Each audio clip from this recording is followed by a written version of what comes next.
nous le regrettons. mais réseaux sociaux aussi quoi qu'on dise aussi ñu ngi def liggéey bu am solo parce que mbiri la dame bii nii même sax fekkee image yu ñu fësal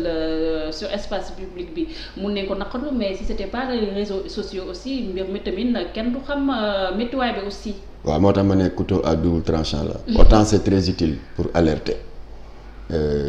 contre certaines formes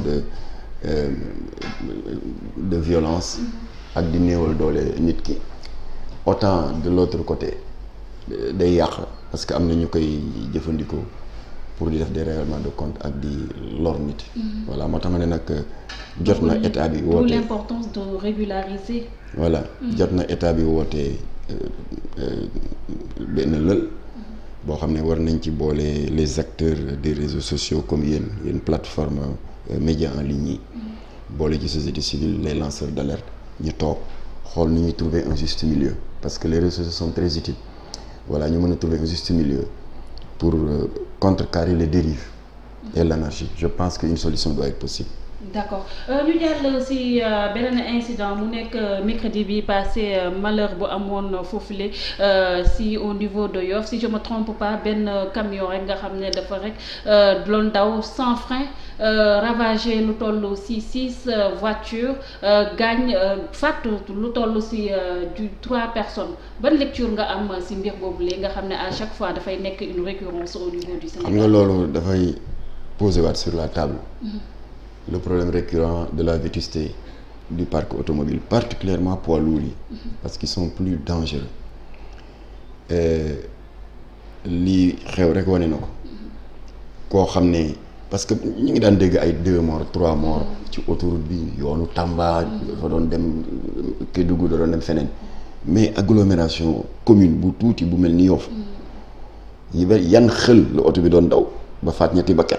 Alors en réalité te moom la ñëpp a wax en attendant que expertise technique bi confirmer ko dafa amul frein ndax man maa ngi dëkk cité Djily Mbaye à 100 mètres du centre aéré BCEAO mooy mur bi oto bi terminer sa course fu la dëkk. Alors moom en amont rond-point bu ndaw ba sa kaw fa la déparé. Il y a 2 facteurs qui ont joué contre lui. D'abord dafa doon taw wis-wisal bu ndaw donc tali bi dafa tooy ñaareel ba foofu descente la xaw ma qu'est-ce qui s'est passé peut-être qu'il avait voulu freiner qu'il avait voulu ralentir mu làmb frein yi mu nooy mu paniqué nag parce que xale la nag bi mu génnee après la xam ne xale la est-ce que am na 20 ans sax yu mat mu paniqué oto bi di daw xel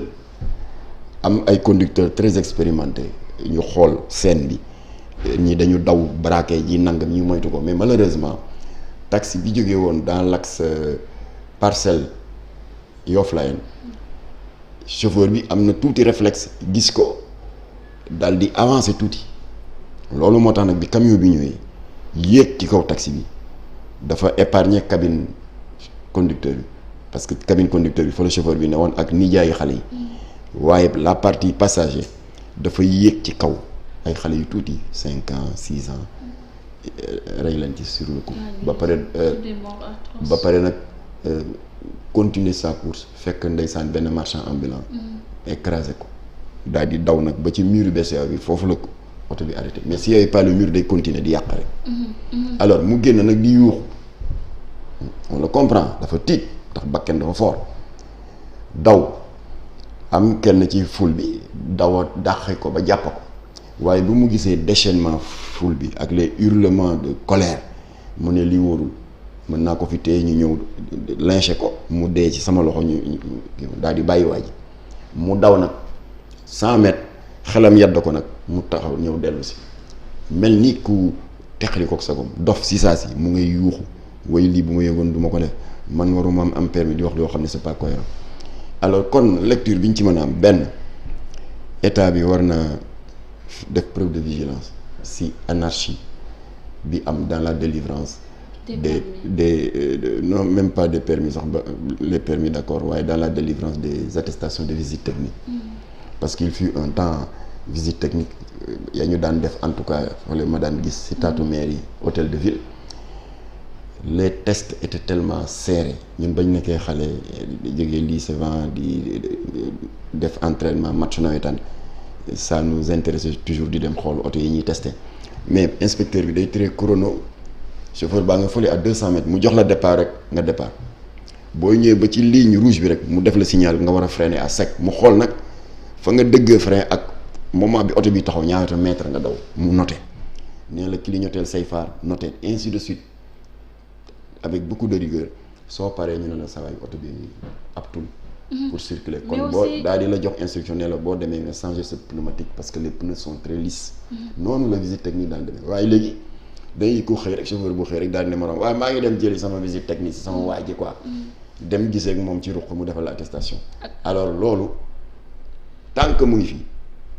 y aura toujours des morts sur nos routes parce que am na oto yuy daw yoo xam ne mënuñu leen sax tuddee oto waaye c'est des cercueils ambulants. ak délivrance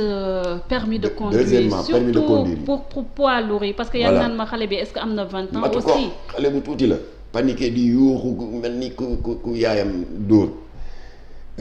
donc deuxième aspect bi mooy li nga wax permis de conduire yi ci yan condition lañ koy joxe xale bu mel noonu lu tax ñu di ko jox poids lourd nangami tonne ba pare nag chargé béton ba fees xam nga béton bi ak descente bi ak route glissante bi ndax taw yi alors yooyu yëpp dafay contribuer à accélérer la course du camion xale boobu ko jox permis yooyu war nañ ko leeral est-ce que sax am na permis yooyu mën nañ ko leeral kon daal ñaari aspect yooyu visite technique ak permis na ci état insister waaye nag conseil des ministres bi passé ba ko jiitu dégg naa ministre bi féetewoo wàllu transport di annoncer l'introduction très prochaine au Sénégal du système de permis à points. C'est-à-dire boo defee ay infractions yoo xam ne manque de maîtrise de professionnalisme la permis bi dafa am un certain nombre de points de départ alors police mën na dindil nangami point nga defaat beneen mbir ñu dindi nangam point bu demee ba point yi jeex ñu suspendre ce permis pour 6 mois après nag pour nga amaat permis da ngay delluwaat service des mines passé waat permis France on koy def yeneen dëkk koy le retard des secouristes aussi parce que bu ñu sukkandikoo ba tey ci témoins yi nga xam ne ñoo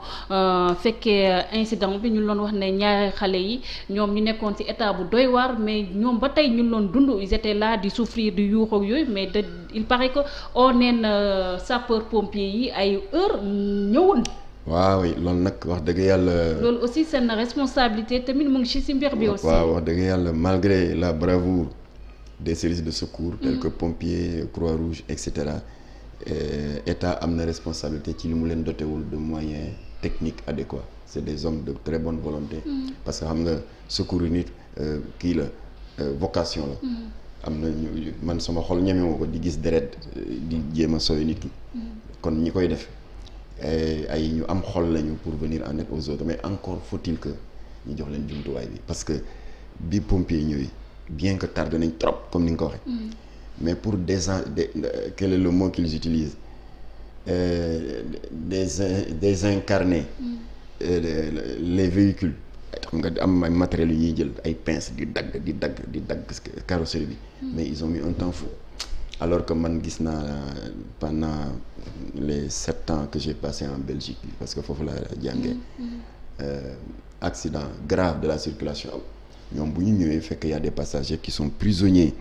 n'est-ce pas de la ferraille benn genre tronçonneuse la ñuy yor rek branché ko ci batterie oto bi rek def un petit tour rek teggi tool bi waa ji génn mais ñii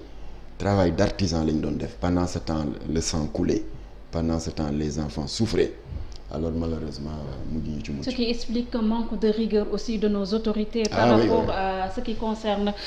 nit yi doomu aadama yi parce que dafa mel ni loolu dafa feeñaat foofule au niveau de Tambacounda si village bi naan Kaba la femme dañ ko waroon évacuer ndax dafa commencé woon di tour deret da doon accoucher mais malheureusement ba ñu wootee au niveau de Tambacounda